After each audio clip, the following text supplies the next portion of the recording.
Hi everyone. So if your birthday is on 3rd, 12th or 30th of any month, then you are a Mulam 3. You are very good at communication. You have a very charismatic personality and you are full of energy.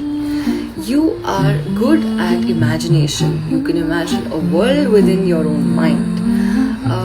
Sometimes you get inconsistent with your work, which causes you issues. Uh, because of that, you tend to get overconfident about things, and this also causes a lot of stress and anxiety to you because things don't go the way you plan them to. You need to work on these two things to have a better work life balance and to maintain your stability. The guidance that comes out for you all is that stay focused because sometimes you lose focus, and stay consistent in whatever you choose to do. You will reach great heights.